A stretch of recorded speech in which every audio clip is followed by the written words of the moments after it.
কথাগুলো একেবারে বলে চলে আসলাম। গাড়িতে উঠেই কেন জানি না কান্না করতে ইচ্ছে করছিল, কিন্তু একটা বাধা যে আমাকে কান্না করতে বারণ করছিল।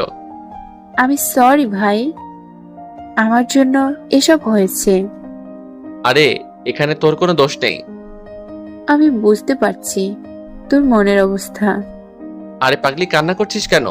যা হবার তা হয়ে গেছে। তারপর আর সেখানে না থেকে বাসায় চলে আসলাম। রিমি, আমার ফোনটা নিয়ে যা। ঠিক আছে। রিমি চলে যাওয়ার পর আমি গাড়িটা পার্ক করে বাসায় ঢুকতেই আব্বুকে এমন ভাবে দেখবো ভাবতেই পারিনি। যে কিনা ছোট থেকে গায়ে একটা আঁচড় অবধি দেয়নি, আজ সেই কিনা আমাকে মারলো। অবাক হয়ে আব্বুর দিকে তাকালাম। আব্বু তখন বলতে লাগলো, আমি তোকে কি ভেবেছিলাম আর তুই কি হয়েছিস সেটা আমি ভাবতেই পারছি না। কিন্তু আব্বু। চুপ, একদম চুপ। তোর মুখে কখনো আমি আব্বু ডাক শুনতে চাই না। বেরিয়ে যা আমার বাসা থেকে এই মুহূর্তে। কি বলছো এসব? আমি কারো কোনো কথা শুনতে চাই না। ঠিক আছে, তাই হবে। চলে যাচ্ছি তোমাদের থেকে। জানি না আর দেখা হবে কিনা, তবে যেদিন তুমি তোমার ভুল বুঝতে পারবে সেদিন আর আমাকে তোমাদের কাছে পাবে না। ভালো থেকো আম্মু, তুমি আব্বুর যত্ন নিও আর নিজেরও রেখো। কথাটি বলে বাসা থেকে বেরিয়ে এলাম। আজ নিজেকে অনেক বেশি অসহায় মনে হচ্ছে। রাস্তার পাশ দিয়ে হেঁটে যাচ্ছি আর মনে মনে অনেক চিন্তা ঘুরপাক খাচ্ছে। রাব্বু, তুমি নিজেই যদি আমাকে ভুল বুঝো, তাহলে আসমা আমাকে কেন ভুল বুঝবে না? আব্বুর প্রতি অনেক রাগ হচ্ছে, কোনো কারণে না জেনেই এমন ভুল সিদ্ধান্ত নিতে পারলো। আর আসমা, তোকে তো আমি কখনই ক্ষমা করব না। এরকম হাজার প্রশ্ন আর দ্বিধা কাজ করতে লাগলো। মন চাইছে নিজেকে শেষ করে চিরতরে না ফেরার দেশে চলে যাই। নিজেকে শেষ করে দেওয়ার জন্য চলে এলাম বরগুনা ব্রিজের কাছে। কান্না করতে ইচ্ছে করছে কিন্তু পারছি না। শুনেছি ছেলেদের নাকি কান্না করতে নেই, কিন্তু তারা কান্না করে। নিজের ভিতরে সত্যটা যখন মরে যায় তখন তাদের কেমন লাগে সেটা শুধু ছেলেরাই বুঝতে পারে। অনেক ছেলেই আছে যারা এমন কষ্ট সহ্য করতে না পেরে মৃত্যুকে আপন করে নেয়। আমাকেও এটাই করতে হবে, কারণ এই পৃথিবীতে যারা আপন ছিল তারাই পর করে দিছে। পর কিভাবে আমাকে ভালোবাসবে? ব্রিজের রেলিংটা ধরতেই মনে পড়লো সবাই আমাকে ছেড়ে দিয়ে ভালোই তো করেছে। তাদের যাতে আমি দেখাতে পারি আমি নিজেও কিছু একটা করতে পারি, কিন্তু কে আমাকে সাহায্য করবে? ফোনটাও আনিনি যে কাউকে কল করব। হঠাৎ জয়ের কথা মনে পড়লো। তারপর আর সেখানে না থেকে জয়ের বাসায় চলে গেলাম। জয়ের বাসার কলিং বেল বাজাতেই জয় দরজা খুলে দিল। সোহান, তোকে আজ এমন দেখাচ্ছে কেন? আমি অনেক কিছু হারিয়ে ফেলেছি। মানে কি বলছিস? তুই আগে রুমে আয়। তারপর জয়ের রুমে চলে গেলাম। ফ্রেশ হয়ে সোফায় বসার পর জয়কে সব খুলে বললাম। আসমা এমনটা আদৌ করতে পারলো? মন চাইছিল মরে যেতে। ব্রিজের উপর থেকে চলে যেতে চেয়েছিলাম না ফেরার দেশে। আর একবার এই কথা বললে তোকে মেরেই ফেলবো। তুই আর কি মরবি? নিজের ভিতরটাই যে মরে গেছে। তুই এখানে বসে থাক, আমি আসছি। কিছু সময় পর জয় আবারও রুমে আসলো, সাথে ভাতের প্লেট নিয়ে। এটা খেয়ে নে। না রে, ভালো লাগছে না। বলছি না খেয়ে নে। তারপর জয় এক ধরনের জোর করে খাইয়ে দিল। এখন কি করবি? তোর চাচ্চু তো কানাডায় একটা কোম্পানিতে জব করে। যদি তোর চাচ্চুকে বলে দিতি তাহলে সেখানে জবের পাশাপাশি পড়াশোনা করতে পারতাম। তুই কি সত্যিই কানাডা যাবি? অন্তত গ্রাজুয়েটটা কমপ্লিট করতে হলেও আমাকে যেতে হবে। ঠিক আছে, আমি চাচুকে বলে দিচ্ছি। আর তোর তো আগে থেকেই পাসপোর্ট আছে, তাই না? সেটা তো হবে না, নতুন করে লাগবে। কেন? আমি ওই বাসায় আর যেতে পারবো না। কেন পারবি না?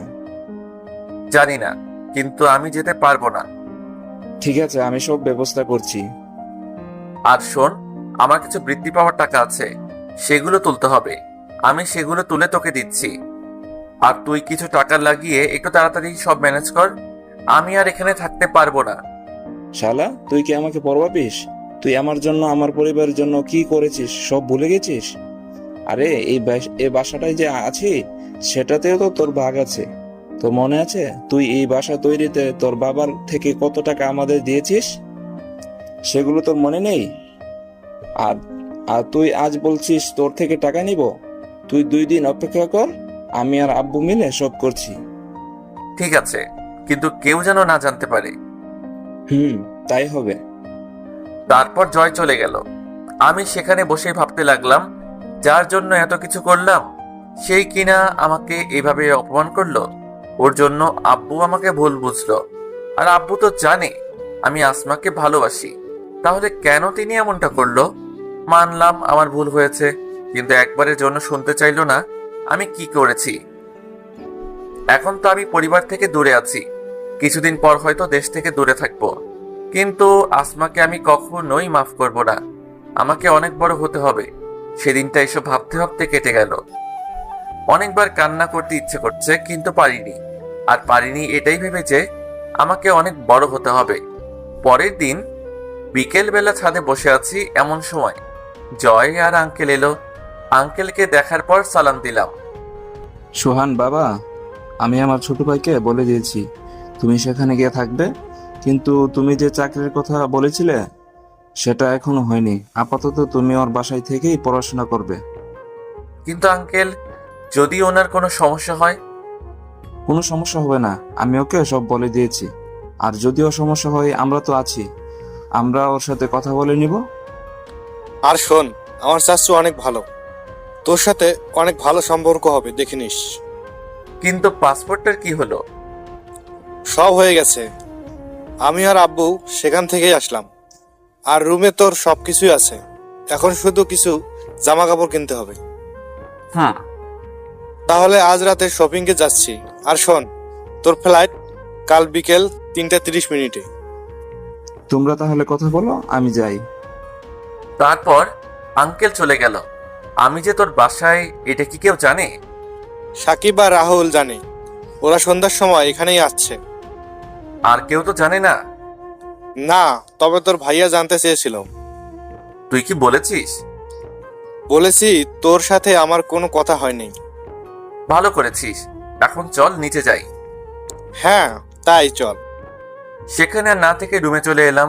রুমে এসে দুজনে গল্প করতে করতে প্রায় সন্ধ্যা হয়ে গেল। এখন বুঝতে পারছি জীবনে বন্ধুরা কতটা গুরুত্বপূর্ণ।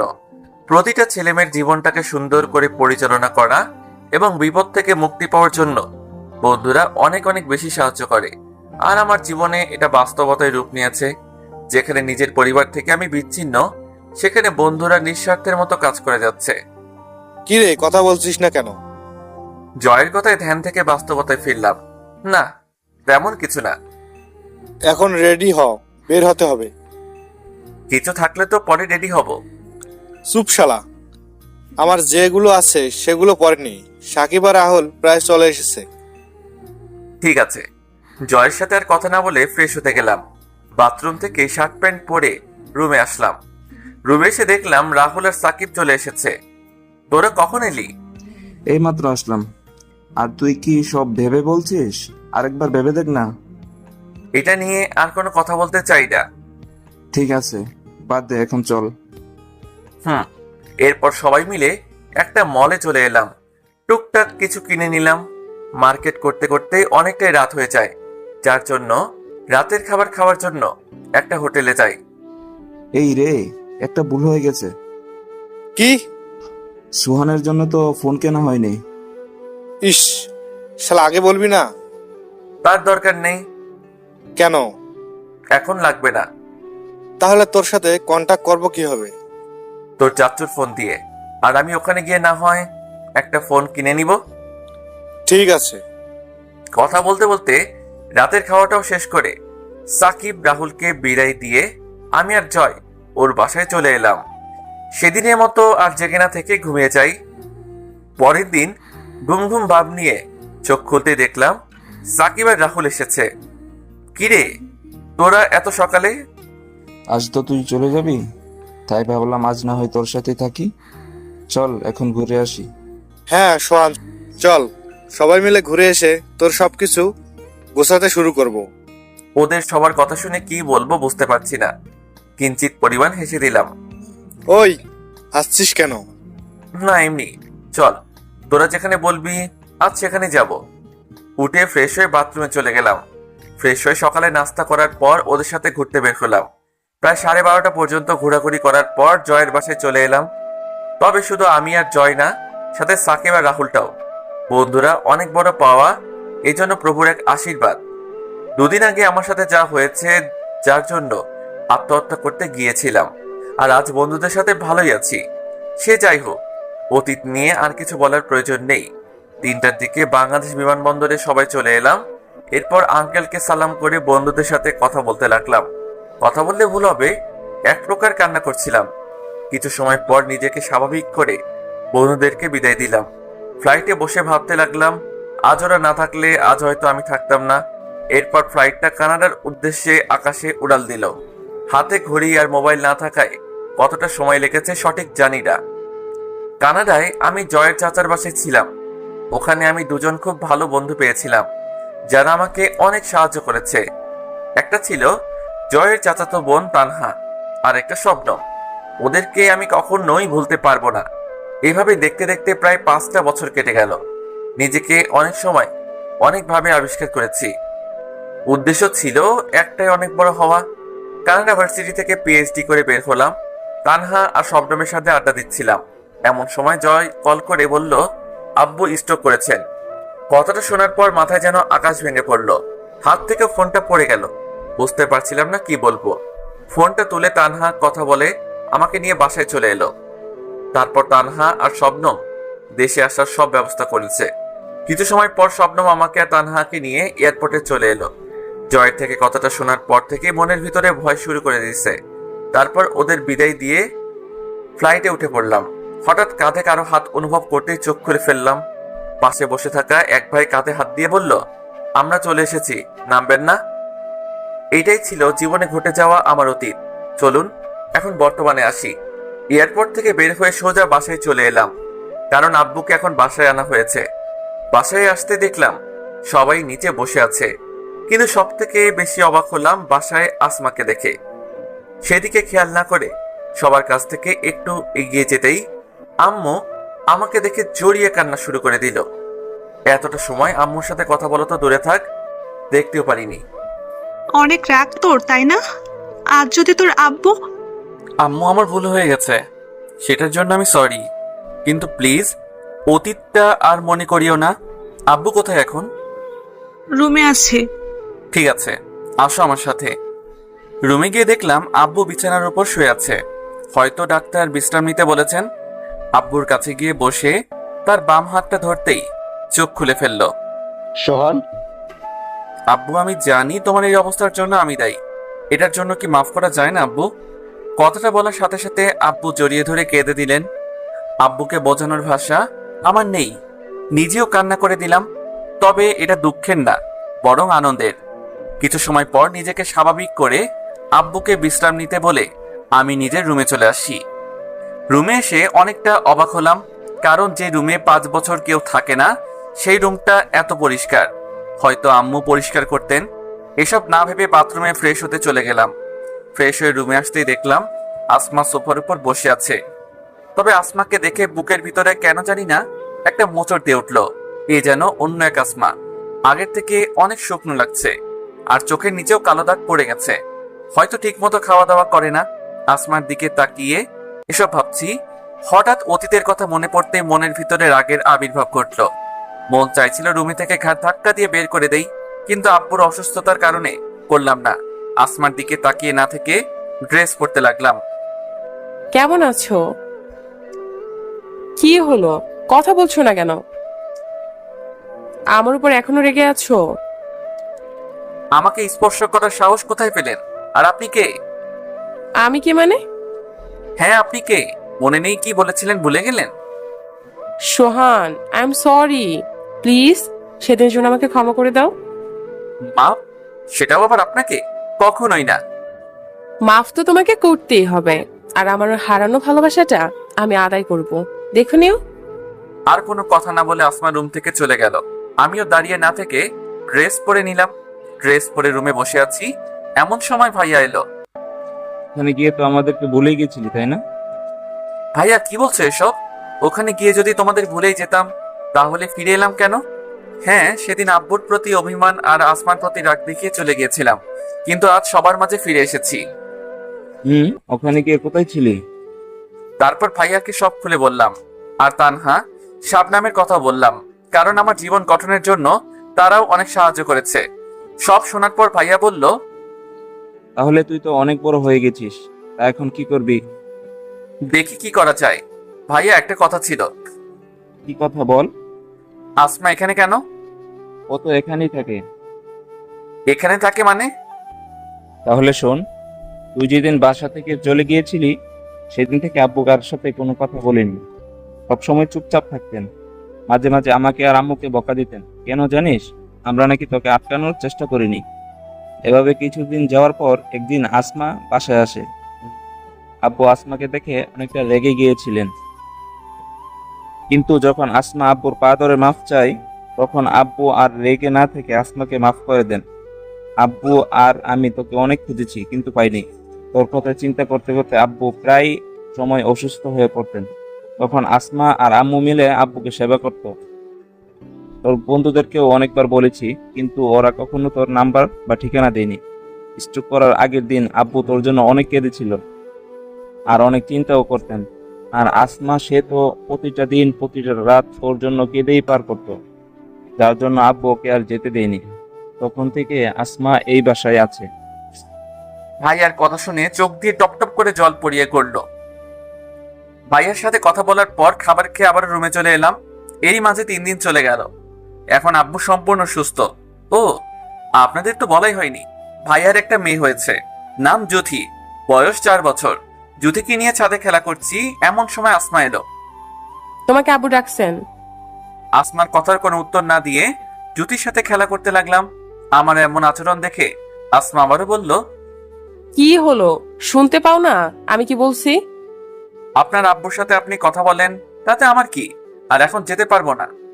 ওই, তুমি আমাকে আপনি করে বলছো কেন? সেটা নিতান্ত আমার ইচ্ছা। দেখো, আমি সেসবের জন্য তোমার কাছে কিন্তু ক্ষমা চাইলাম, তারপরে কেন আমার সাথে এমন করতেছো? দেখুন, হাত ছাড়ুন। না, ছাড়বো না। আগে বলো মাফ করছো। মাফ করব? সেটাও আবার আপনাকে? হাস্যকর ব্যাপার। আর এখানে যদি জুথি না থাকতো তাহলে আমি আপনার গালটা লাল করে দিতাম। তাই বলছি, বাচ্চা মেয়েটার সামনে এমন কিছু করতে বাধ্য করবেন না, যেটা করলে জুথি ভয় পাবে। কথাটা শোনার পর আসমা আমার হাত ছেড়ে দিয়ে পুনরায় বলল, আব্বু মানে তোমার আব্বু তোমাকে ডেকেছেন। আপনি যান, আমি জ্যোতিকে নিয়ে যাচ্ছি।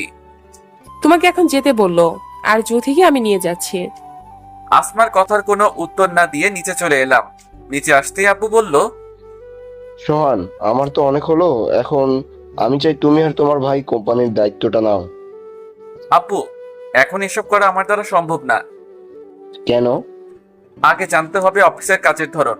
আমাকে কি কি করতে হবে সেটা আগে জানি, তারপর না হয় দায়িত্ব নিব। ঠিক আছে। এরপর আব্বুর সাথে আরো কিছু সময় কথা বলে রুমে চলে এলাম। রুমে আসতেই মেজাজটা খারাপ হয়ে গেল, কারণ আসমা আমার রুমে। আপনি আমার রুমে কি করছেন? বেরিয়ে যান আমার রুম থেকে। আর একটু প্লিজ, প্রায় সবকিছুই ঘোষণা হয়ে গেছে।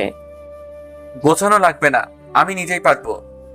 দেখলাম তো, গত কিছুদিন ধরে একটা কাজও করলেন না, আর এখন বলেই নিজে ঘোষাতে পারবে।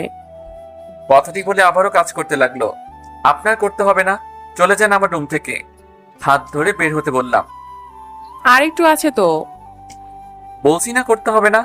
জ্বর খাওয়ার পর মেয়েটা যেন বাকরুদ্ধ হয়ে গেল, নীরবে চোখের জল ফেলতে লাগলো। আসমাকে এমন ভাবে দেখতে অনেক মায়া হচ্ছিল, কিন্তু আসমার প্রতি রাগ এবং অভিমানের ফলে আমাকে এসব করতে হচ্ছে। এটা নয় যে আসমাকে এখন আমি আর ভালোবাসি না, এখন ওকে ভালোবাসি, আর বেশেও যাব। কিন্তু অতীতের কথা মনে পড়তেই নিজের রাগটাকে বাধা দিতে ব্যর্থ হয়ে যাই।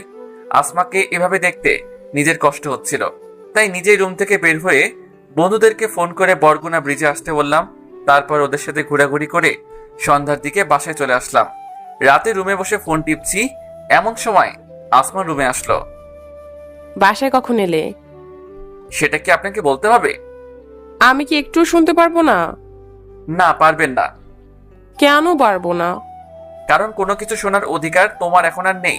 যেটা ছিল তা অনেক আগে শেষ করে ফেলেছো। আর সরি আপনাকে তুমি করে বলার জন্য। প্লিজ সোহান, আমাকে এসবের জন্য মাফ করে দাও। আমাকে ছাড়ুন। না, আমি ছাড়বো না। আমি বলছি আমাকে ছাড়ুন। বললাম না, আর এখন ছাড়তে পারবো না। নিজের থেকে আসমাকে ছাড়িয়ে একটা থাপ্পড় দিলাম। তোকে কতবার বলছি তুই আমাকে স্পর্শ করবি না? আগে তোকে ভালোবাসতাম, তাই তোর কথা শুনতাম, সব অত্যাচার সহ্য করতাম। কিন্তু এখন আর তোকে আমি ভালোবাসি না, আর কখনো বাসবো না। কথাগুলো আসমা নীরবে শুনতে লাগলো। আসমার অনিচ্ছা থাকা সত্ত্বেও চোখ দিয়ে টপ টপ করে জল পড়তে লাগলো, কিন্তু মুখে কিছু বলার সাহস পাচ্ছিল না। আসমাকে দাঁড়িয়ে কান্না করা দেখতে আবারও রাগ হচ্ছিল, কারণ সেটা এখন অসহ্য লাগে। সেটাই আসমা বারবার করে। আর কেন জানি না আসমাকে এখন অসহ্য লাগে, কিন্তু আসমার চোখের জল অনেকটাই নিজেকে কাঁদায়। মাঝে মাঝে মন চায় সবকিছু ভুলে গিয়ে আসমাকে আপন করে নেই, কিন্তু অতীতের ঘটনাটাই বারবার নিজেকে বাধা দেয়। কি হলো, তুই এখনো দাঁড়িয়ে আছিস? তুমি আমাকে তুই করে বলছো? হ্যাঁ বললাম, এরপরেও তোকে তুই করে বলবো। কি করবি তুই আমাকে? দেখো, আমি তোমায় কিচ্ছু বলবো না, তোমার যা ইচ্ছা সেটাই বলো, কিন্তু প্লিজ এখন শান্ত হও। হ্যাঁ শান্ত হব, কিন্তু তুই এখান থেকে যা। তারপর আসমা কিছু না বলে রুম থেকে চলে গেল। নিজেই নিজেকে গালি দিচ্ছি। মেয়েটার তো দোষ নেই, ওর জায়গায় অন্য কেউ থাকলেও ঠিক এটাই করতো।